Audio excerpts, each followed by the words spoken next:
Hello and welcome to the New York Sports Show, your number one New York sport podcast. I'm your host, Dominic Konowski. On the line, we have Fritz Alcindor Jr., who's a writer for the Knicks of TimeShow.com. Now, Fritz, you are a big Knicks fan. I'm a Knicks fan. I'm sure a lot of people watching this are a Knicks fan. Could you talk to us about the Knicks making the playoffs? Because obviously that's an exciting thing for all of us. Yeah, it's a long time coming. It's been a while. Since 2012, 2013 season. For us Knicks fans, this is big. This has come a little bit quicker than we thought. We thought that this season was just going to be a season about being respectable, showing face the league, but we actually got to fourth place, so it's big for us. Yeah, 100%. I remember last year I was doing a website article on NewYorkSportsShow.com when the Knicks were 11-30. I was saying that they were just having a disappointing season. This was before COVID shut down everything and all of that. And now here we are. Knicks won 41 games and we're in the playoffs, which is just truly amazing.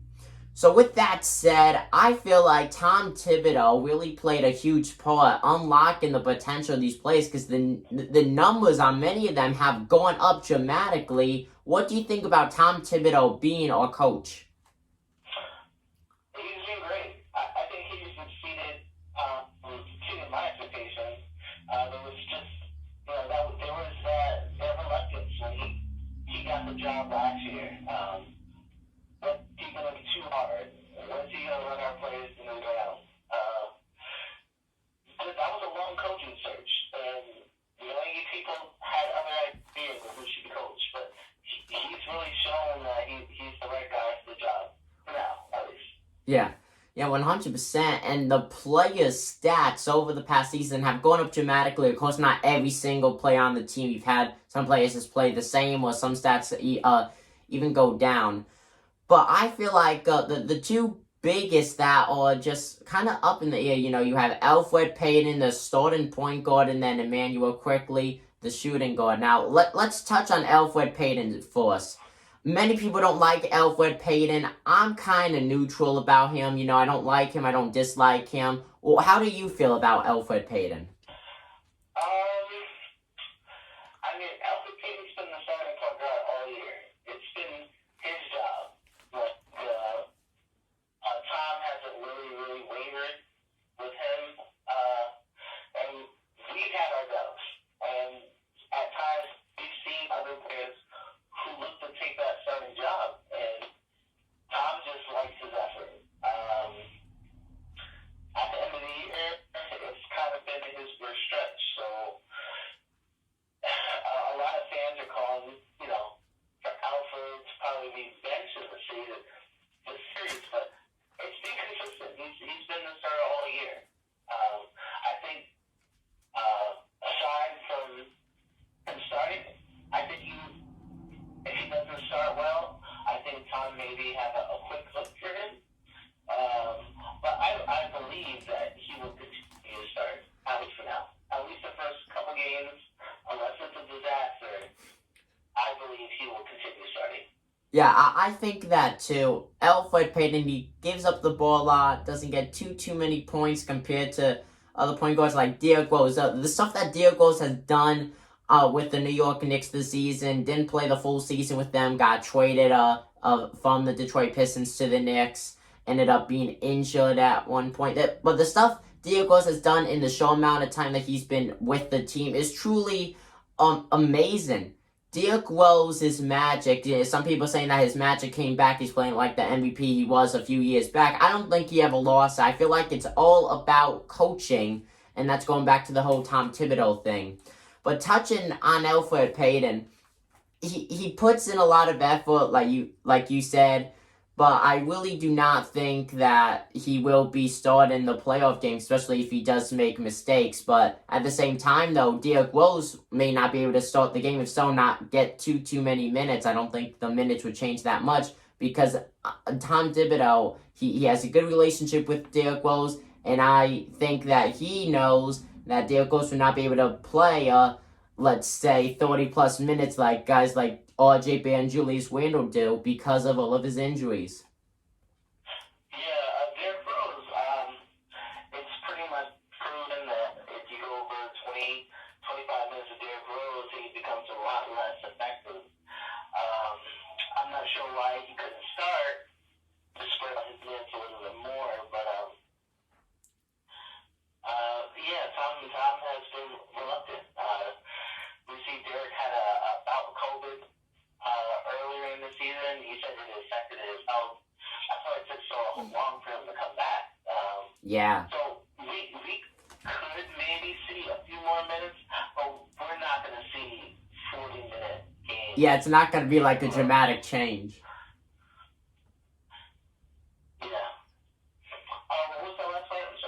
I'm sorry. I said it's not going to be a dramatic change or anything like that. I mean, he may get a few more minutes, but he's not going to get a ton more.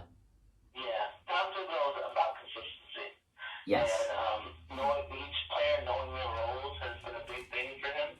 So if the last few weeks he has consistently been getting the same minutes, you know in the playoffs he's going to continue that trend.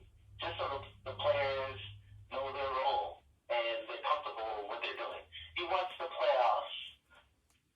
He wants the Knicks to go from deep into the season into the playoffs seamlessly. He didn't want them to change the game. So I expect it to continue. Yeah, I expect it to continue too. And now you have Emmanuel Quickly, of course. The rookie had an absolutely fantastic rookie season. Definitely made a name for himself. How do you think he's going to perform? You know, we kind of seen him and Reggie Bullock kind of split everything. I feel like Bullock has had a little bit more success than Quickly this season. Of course, though, he is a veteran. Quickly's only a rookie. I think the playoffs is a big opportunity for Quickly. I think this is his time to shine. This is where the politics comes out of basketball, and whoever's playing well is going to play. And it's not about development.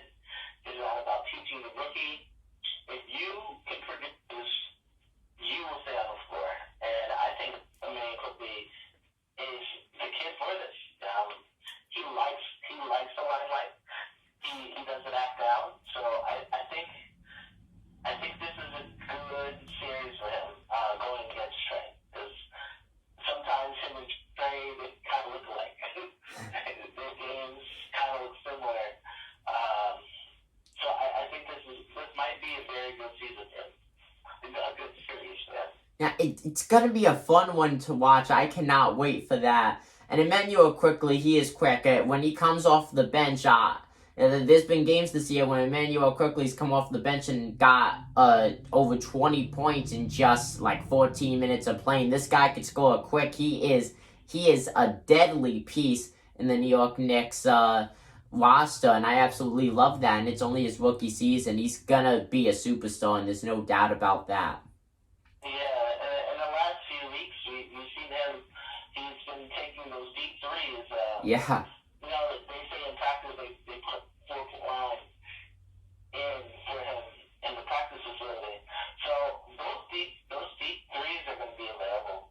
So we could see him opening up the floor at times. So he has a real opportunity. Yeah. It's fun watching him out on the court. And there's no doubt about that.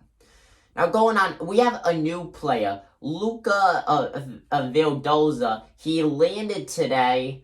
Do you think he's gonna be a part at all in this playoff picture? I mean, you have a guy who never played in the NBA in his life, and now he's being thrown on a playoff team.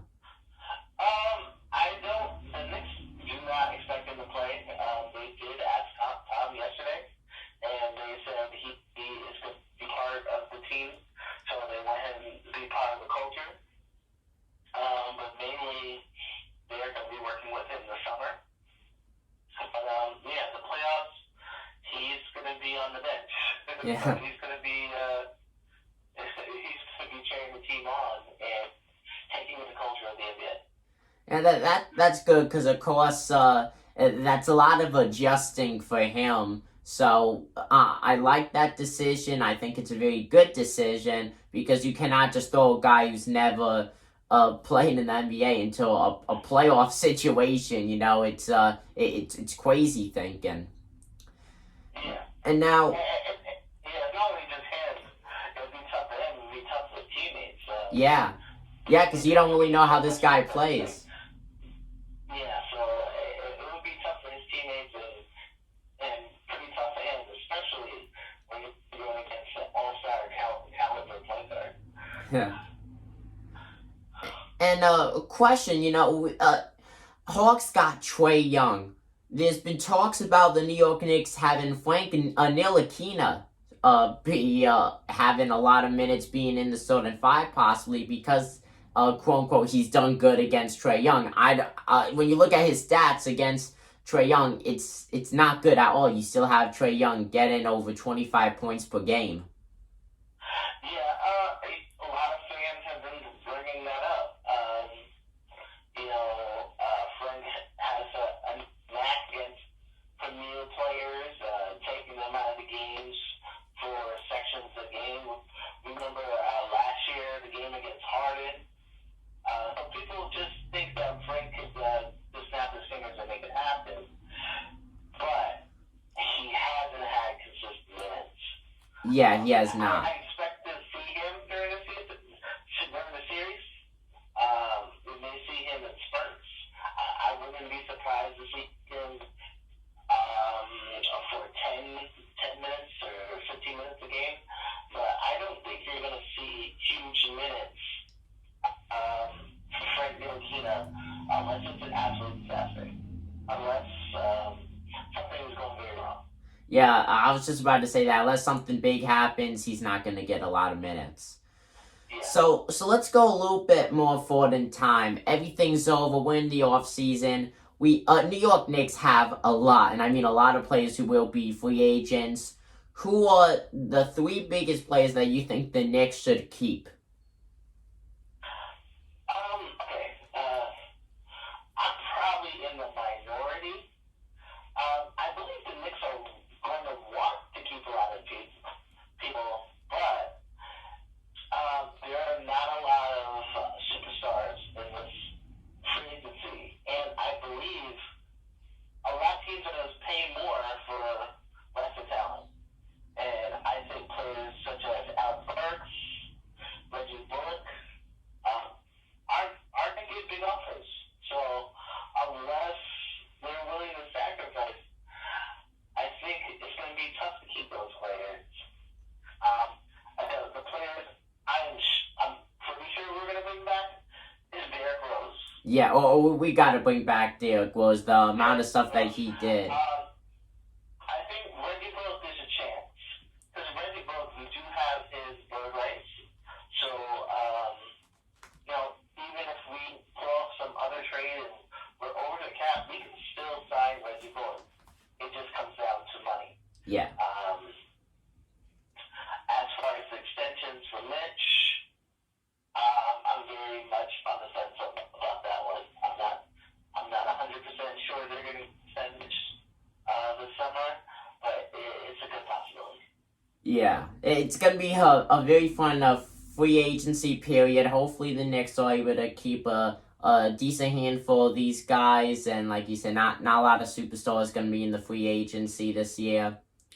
So final question. Obi Toppin, the rookie, do you think he's going to do anything in the playoffs? He couldn't even average 6 points this season. He was a true rookie. He struggled a lot. He struggled mightily this year.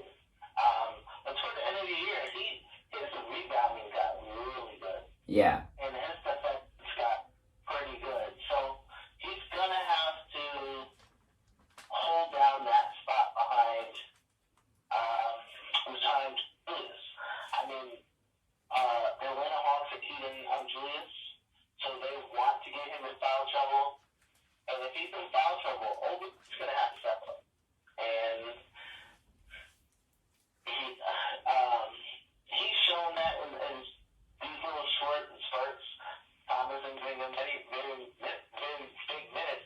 But he's shown in the minutes that he's given toward the end of the season that he can produce. That he can rebound. He can do putbacks. He's finding his spots on the court. He's no longer looking lost like he was earlier in the season. Yeah, he's definitely come a long way. It's gonna be fun to see on how Tom Thibodeau plays with him during this playoff venture. Hopefully, Obi's able to get minutes because you don't want Julius Randle on the court too long every single game in these high situations because that could lead to injury. I mean, I don't think it will, but there's always that possibility. But Obi Toppin, I like him. I think he's going to do a lot of great things with the Knicks. Next year will really go to show on how he will play. This year was kind of funny with COVID and everything, shortened season stuff. I think Obi is going to do a lot with the team. I would say he did a good B- season so far. I mean, his minutes were not too much. It's really hard to see his true potential to the fullest. Well, Fritz, thank you for joining us here on the New York Sports Show. True honor to have you on and talk some New York Knicks basketball with you. Thank you. Looking forward to Sundays, 7 o'clock. So everybody tune in. Really, very happy to join you on the podcast today. Yeah, happy to have you on, folks. Once again, this was Fritz Alcindor Jr. He is a writer for the nickoftimeshow.com. Definitely check out the page. He does some great articles. Fritz, thank you for coming on.